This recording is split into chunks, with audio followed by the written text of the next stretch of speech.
Il mercato delle costruzioni nel Veneto nel 2015 e le previsioni per il 2016. Questo è stato l'oggetto della conferenza stampa che oggi ed il Cassa Veneto insieme ad Union Camera del Veneto hanno fatto per presentare i risultati del loro consueto osservatorio che analizza ogni 3 mesi l'andamento del settore qui in regione.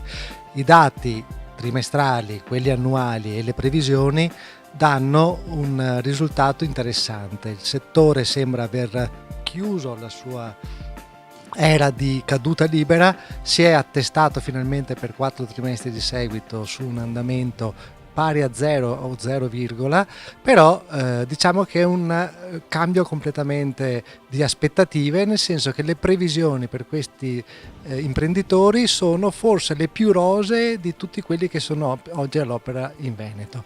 Quindi questa situazione di cambio di aspettativa dà un nuovo slancio, soprattutto sotto l'aspetto delle ristrutturazioni, che sembrano essere la parte delle opere dell'edilizia che hanno una prospettiva di crescita migliore. Non a caso quasi il 60% di tutte le case che oggi sono abitate in Veneto sono vecchie almeno di 40 anni. Quindi efficientamento energetico, risparmio energetico, ristrutturazione edilizie, sono questi gli aspetti che devono essere valutati sia sotto l'ambito della popolazione, che deve capire quanto ci si può guadagnare e in quanto poco tempo si rientra nelle spese, e anche le imprese che devono comunicare in maniera corretta alla clientela quali sono i loro servizi e quali sono le aspettative che la gente può avere da loro. Virginia Piva, presidente del Cassa del Veneto, la promotrice di questo osservatorio che ormai si sta consolidando e ogni anno che passa dà delle informazioni molto interessanti sul comparto e riesce a percepire anche delle variazioni molto minime che però sono molto importanti per il futuro, nel senso che date proprio delle indicazioni che possono aiutare anche la regione, il governo, le associazioni di categoria o i sindacati a operare in maniera corretta in questo settore. Dai risultati che emergono, cioè di una crescita praticamente a livello zero, però voi vedete sia degli aspetti positivi, ma soprattutto dite che non vi volete rassegnare. Non vi rassegnate perché? Perché registriamo che è cambiato il mercato e sta cambiando il mondo dell'edilizia. Anche se non sembra, però la modifica è strutturale ed è importante. Però in questo noi possiamo intravedere quelli che sono le linee di indirizzo. Mi riferisco alla formazione, per esempio, no? Alla qualificazione di chi opera nel settore, non parlo solo dei lavoratori ma anche degli imprenditori. Questa nuova tipologia di edilizia che si profila richiede delle competenze particolari e noi cerchiamo di dare lo strumento alle parti sociali per attrezzarsi in questa direzione. Lei diceva anche un'altra cosa importante: gli incentivi vanno bene ma non devono essere ogni volta che arrivano in zona Cesarini, ma soprattutto che non sono sufficienti. C'è qualcos'altro che il governo regionale e nazionale possono fare? Ecco, allora, sicuramente devono diventare strutturali, perché chi opera nel settore, sia le aziende, i lavoratori, ma anche il committente stesso, ha bisogno di sapere con anticipo e per quanto tempo potrà fruire di quelle agevolazioni. L'edilizia ha dei tempi lunghi, sia di progettazione, di realizzazione, ma anche l'aspetto burocratico che è un'altra cosa che va possibilmente modificata. E quali sono le altre possibilità, specie in questo momento di difficoltà economiche, circolano pochi soldi, le difficoltà delle banche del territorio accentueranno anche questo. Quindi dare delle possibilità di compensazione, non voglio parlare di baratto, ma per chi ha delle idee che vadano nella giusta direzione, quindi riqualificazione, ripeto ancora una volta, contenimenti energetici, ma non dimentichiamo anche l'antisismico, che poi è un problema che si presenta magari una volta ogni tanto o mai, ma quando si presenta ha un peso importante. Dare la possibilità a chi mette in piedi iniziative di questo genere di compensare gli sforzi che fa, penso possa essere un buono strumento per appunto favorire questa nuova ripartenza del settore. Si è detto anche che il patrimonio immobiliare del Veneto, di tutta Italia, ma del Veneto abbiamo guardato, è molto vecchio, è un euro zero se lo vogliamo paragonare a una macchina. Però chiaramente ci sono anche tanti condomini, eccetera, quindi cambiare le mentalità delle persone, farli mettere d'accordo, ma forse anche uno spirito nuovo delle imprese che devono far pubblicità sulle possibilità che ci sono sotto questo aspetto. È uno degli aspetti formativi, direi, del settore. Il settore deve fare un cambio di mentalità, ce ne sono anche altri da fare, ma anche questo non va sottovalutato e quindi va anche incentivata la necessità di fare rete, di consorziarsi o comunque usare degli strumenti che pure ci sono a livello normativo, perché oggi non si può più affrontare il problema solo da un aspetto, da un'angolatura, ma serve guardare globalmente quanto c'è da affrontare. Ecco, quindi servono delle relazioni, servono dei coordinamenti, quindi un nuovo modo di affrontare queste problematiche. Siamo col professor Federico Della Puppa, responsabile della ricerca di Edilcassa, che poi collabora con Unioncamere e ogni anno presenta questo rapporto sull'anno passato dell'edilizia e i sentiment del futuro. Quest'anno quali sono gli highlights, le cose che emergono principalmente?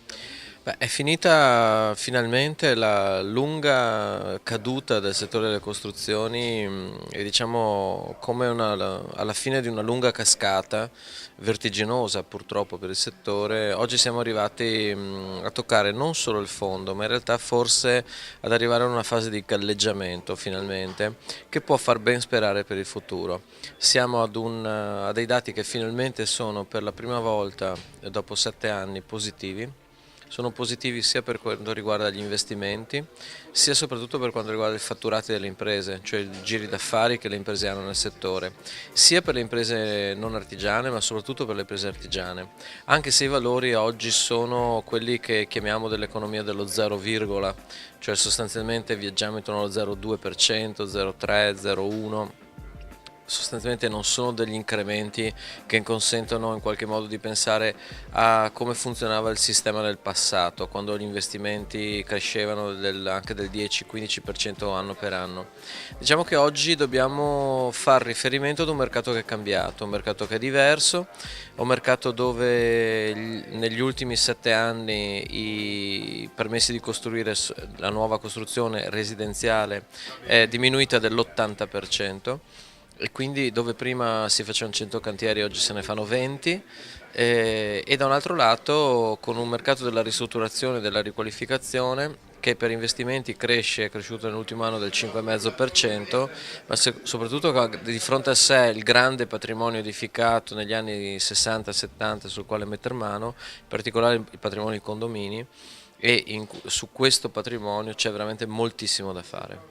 Voi dicevate prima in conferenza stampa, sostanzialmente bisogna far cambiare mentalità sia a chi lavora in questo mestiere e far pubblicità delle opportunità che dà questo settore sul risparmio energetico e anche della popolazione. Faceva il confronto sul fatto che il patrimonio edilizio veneto è per l'80% confrontabile a una Trabant, quindi la gente è informata su quello che deve fare quando compra una macchina, però compra delle case vecchissime.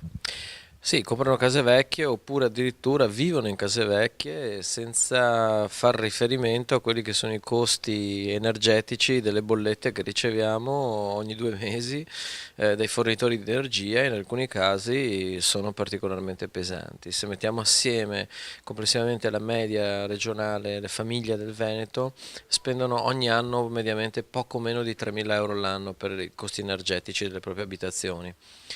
Sono costi che potrebbero essere abbassati con investimenti non particolarmente onerosi dell'80% almeno, quindi facendo risparmiare 2.500 euro all'anno a ogni famiglia. Questi 2.500 euro all'anno associati agli incentivi fiscali potrebbero diventare un piccolo tesoretto che, se opportunamente aiutato e gestito dai sistemi bancari, potrebbe essere finanziato e creare opportunità di lavoro nel mercato.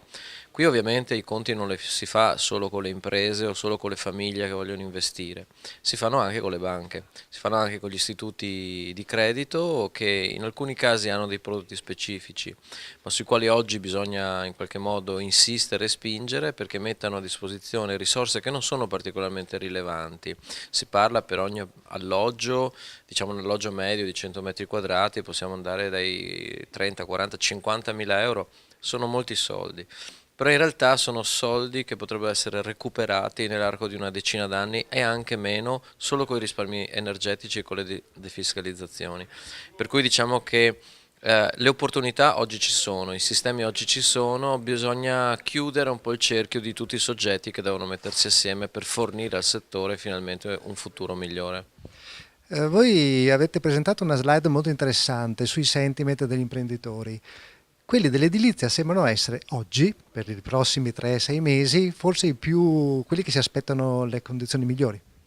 Assolutamente sì, ed è un dato da un lato molto significativo, dal lato anche abbastanza incredibile, perché solo a guardare 6 o 9 mesi fa gli stessi dati trimestrali avevamo dei dati molto più negativi. Diciamo che oggi si sta aprendo una stagione importante sia di grandi lavori sia di ristrutturazione e riqualificazioni, perché si sta andando ad un diciamo, consolidamento di quelli che sono, di quello che sarà l'ultimo anno sostanzialmente di utilizzazione del piano casa, perché alla primavera del 2017 il piano casa o verrà prorogato ulteriormente, però insomma abbiamo ancora un anno di tempo, e da un altro lato solo a dicembre abbiamo saputo che avremo avuto ancora gli incentivi del 50 e del 65%. Quindi diciamo che chi magari aveva aspettato per vedere se c'erano gli incentivi negli ultimi mesi dello scorso anno, non aveva messo in moto qualche ipotesi di lavoro, all'inizio di quest'anno sicuramente ha dato delle prospettive diverse. Il settore oggi in Veneto sente anche l'effetto di quello che è la crescita imprenditoriale e economica positiva data dalle esportazioni. Il Veneto è tornato dal punto di vista produttivo ad essere un'economia un po' la locomotiva dell'Italia, grazie soprattutto, anzi esclusivamente alle esportazioni. E diciamo che mentre un tempo si poteva dire che le costruzioni generavano economia, no? E quindi sviluppo, diciamo che oggi le costruzioni possono diventare un sistema di supporto ad uno sviluppo che magari riguarda le esportazioni, eccetera. C'è molto da fare non solo nell'edilizia residenziale, ma anche nel non residenziale, e soprattutto se si apre la stagione degli investimenti europei, programmazione 2014-2020, è partita da qualche mese, inizieranno i primi bandi, ci sono molte risorse a disposizione e molte di queste risorse riguardano proprio l'efficienza degli edifici anche pubblici. C'è molto da fare, il momento è sicuramente positivo, è molto interessante. Siamo con Valerio Franceschini, vicepresidente dell'Edilcassa del Veneto, l'ente bilaterale dell'edilizia. Avete presentato questo osservatorio importante che dà una visione di come è andato il 2015 e i sentiment anche per il 2016. Quello che emerge è che forse il settore si è fermato, nel senso che ha rallentato la caduta, tengono un po' anche le imprese che si evolvono, quello che soffre ancora è l'occupazione. Ne ha persa molto, ha perso occupazione dipendente, occupazione anche di imprenditori, e sembra che anche i sentiment sotto questo aspetto non siano dei migliori. Cosa bisogna fare per rilanciare anche questo?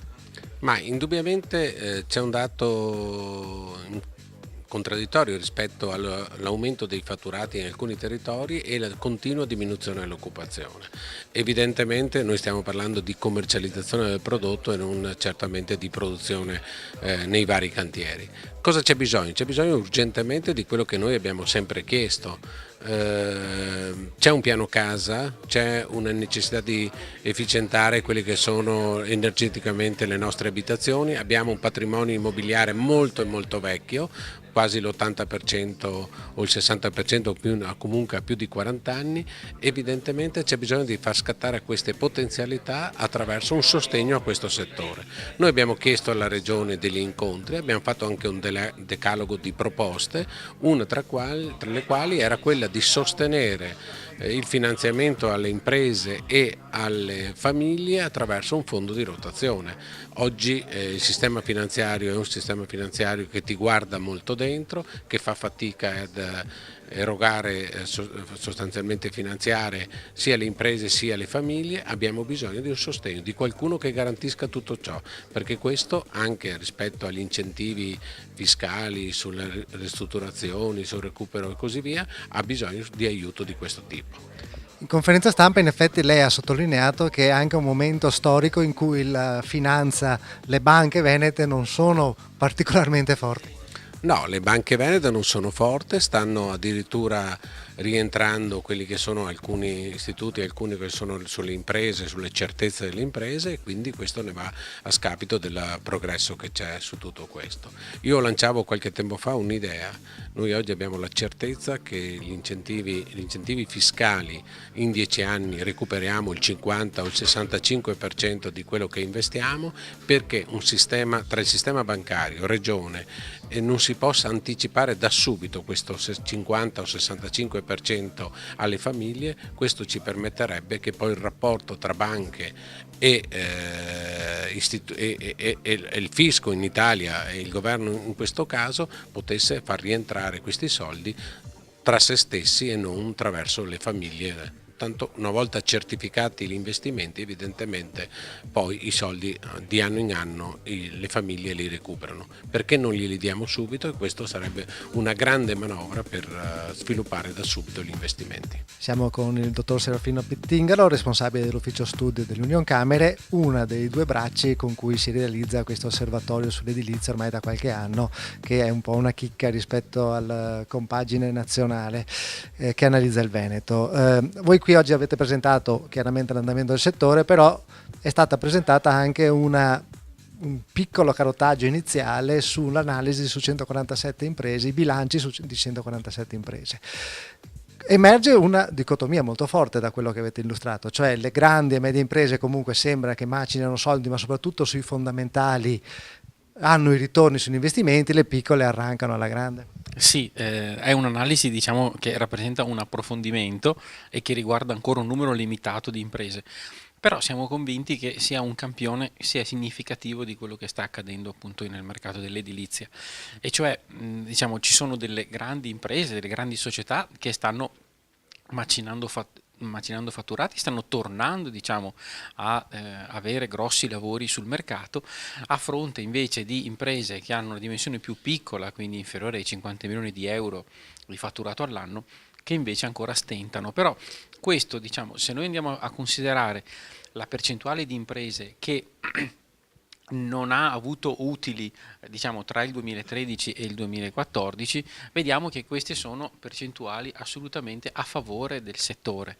cioè la quota delle imprese in difficoltà si sta riducendo di diversi punti percentuali, e questo secondo me rappresenta un segnale che è poi quello che le indagini sul campo, quindi le indagini campionarie, ci hanno confermato, ovvero che il 2015 rappresenta un anno di galleggiamento, i cui risultati li vediamo già presenti nel bilancio del 2014. Quindi il bilancio, seppur con un anno di ritardo, ci restituisce un'informazione che è solida, che ci dà, diciamo, una prospettiva sull'anno su cui poi andiamo a raccogliere i dati attraverso le interviste sul campo.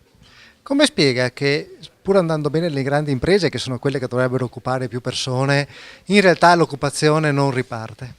Ecco, il problema dell'occupazione è un problema, diciamo, generalizzato su tutto il territorio regionale.